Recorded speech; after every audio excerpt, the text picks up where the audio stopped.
Japan దేశం బడులల్లా పిల్లలకు చదువు కంటే ఎక్కువ పని ఎట్లా చేయాలనో నేర్పుతాయట. తర్వాతనే దానికి సంబంధించిన పాఠాలు చెప్తారట. చైనా దేశం టెక్నాలజీ ఎట్లా పనిచేస్తుంది అనేది పాఠాలు చెప్పుకుంటా ఆ పిల్లలతోని తయారు చేయిస్తారట. ఇంకేదో దేశంలో పుస్తకాలు అనేటివే ఉండకుండా తెలివి పెంచే ముచ్చట్లు చెప్తారట. మరి కొన్ని దేశాలల్లో మూఢనమ్మకాలు లేని శాస్త్ర విజ్ఞానమే నేర్పుతారట. మరి మన దేశంలో ఎట్లున్నది వ్యవహారం అంటే ఇగో చూడండి. వందలేండ్ల నుంచి వస్తున్న నమ్మకాలను చదువులు పటాపంచలు చేసిన ఇగురంగా ఇప్పి చెప్పిన మా నమ్మకం మాది. అవసరమైతే చదువులు బంద్ చేస్తాం కానీ నమ్మకాలు మాత్రం నాడి కొట్టుకునేంత వరకు ఇడవమన్నట్టు చేస్తారు. ఇక చూడండి, 10వ తరగతి చదువును నిండు అమాస రోజు షురువు చేస్తే పాస్ అవుతారో కారో, ఒకవేళ పాస్ అయినా మంచి మార్కులు వస్తాయో రావో అన్నట్టు తొలసూరు రోజులల్లా బడికి దోలొద్దని అయ్య వాళ్ళు నిర్ణయం తీసుకున్నారట. అందుకే ఒక్క బుజ్జే బడికి హాజరైంది. అమాస రోజు అరిష్టం, దరిద్రం, దుష్ట శక్తి బర్రె చుట్టూ దుడ్డ తిరిగినట్టు తిరుగుతుంది అన్నట్టు బడిని బంధు పెడుతురట తల్లిదండ్రులు. సోమవారం అమాస అయితే మర్నాడు మంగళవారం అవుతున్నది. ఆ రోజు కూడా మంచిది కాదని జబ్బకు సంచేస్తలేరట అయ్యవలు. తల్లిదండ్రులే ఇట్లుంటే పిల్లలకు సంబరం కాదా?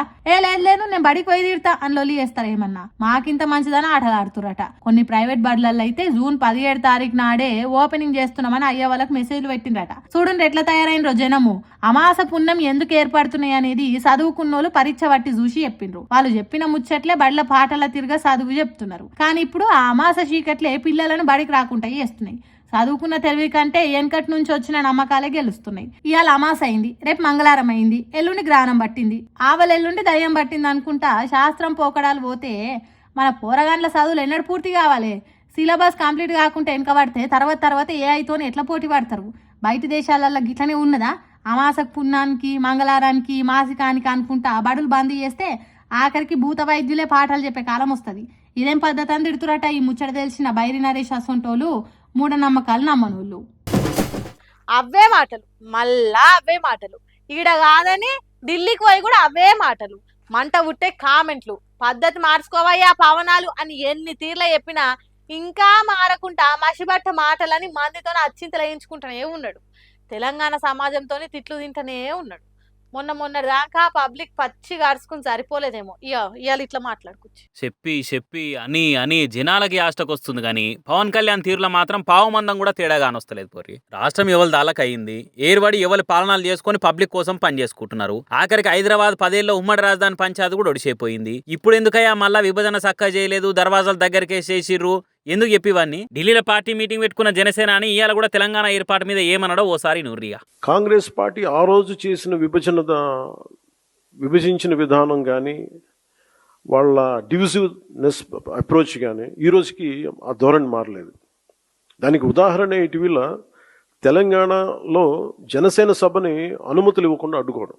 మళ్ళా అవే మాటలు. తెలంగాణను విభజించిర్రు, ఏపీ నుంచి ఏర్పడేసిన తీరు బాలేదు, ఏపీలున్న ఇవే మాటలు, తెలంగాణకు వచ్చిన ఇవే మాటలు, సంబంధం లేకుండా మీ పార్టీ మీటింగ్ ఢిల్లీలో పెట్టుకుంటా కూడా ఇవే మాటలు. ఇంకా ఎన్నిసార్లు ఇవే డైలాగులు లూపులేసి ఊపుదామనుకుంటున్నావయ్యా పవన్ కళ్యాణ్ అని అనుకుంటే తెలంగాణ వాదులు గట్టిగానే అరుచుకుంటున్నారు. ఇక్కడ సర్కారులో ఉన్న కాంగ్రెస్ పార్టీ మీ పార్టీ సభకు పర్మిషన్ ఇవ్వలేదు, అందుకు కాంగ్రెస్ నడుచుకోవాలనుకున్నావు సరే, అది నీ ఇష్టము. కానీ తెలంగాణ వచ్చి 12 ఏళ్ళే ప్రశాంతంగా ప్రభుత్వాన్ని నడిపించుకుంటా పబ్లిక్ ఆలపనాలు చేసుకుంటా మరీ ముఖ్యంగా మీ ఏపీ తెరువుకు ఏ ఒక్కరు కూడా రాకుండా నిమ్మలంగా ఉంటే నువ్వు మాత్రం ఇంకా విభజన సరిగ్గా కాలేదనుకుంటా పాత ముచ్చట్లే ముంగటేసుకుంటే ఏం ఫాయిదా? ఇంకెన్నేళ్ళు ఏడుపు అనుకుంటా కామెంట్లు వేస్తున్న జనాలు. ఓసారేమో తెలంగాణ వస్తే 11 రోజులు అన్నం బండేసి బాధపడ్డా అంటావు, అటెంగా కోనసీమ కొబ్బరికాయలకు తెలంగాణలో దిష్టి తాకిందంటావు, ఇంకోసారేమో ఈడికే వచ్చి తెలంగాణ మీ అయ్య జాగిరా అని మాట్లాడి మందితో తిట్టించుకుంటావు. ఇప్పుడు ఢిల్లీకి పోయి కూడా తెలంగాణ ఏర్పాటు మీదనే ఏడుస్తావు. ఒక్కటి క్లియర్ గా చెప్తారు, అసలు తెలంగాణ తెరువు రాకుండా విభజన మీద మాట్లాడకుండా ముఖ్యంగా మా మీద వాడు ఏడవకుండా నీది నువ్వు ఎప్పుడు నిమ్మలంగా ఉంటావు చెప్పు అని అనుకుంటా కాటమరాయన మీద కట్టల కొద్ది ప్రశ్నలు వేస్తారు తెలంగాణ వాదులు.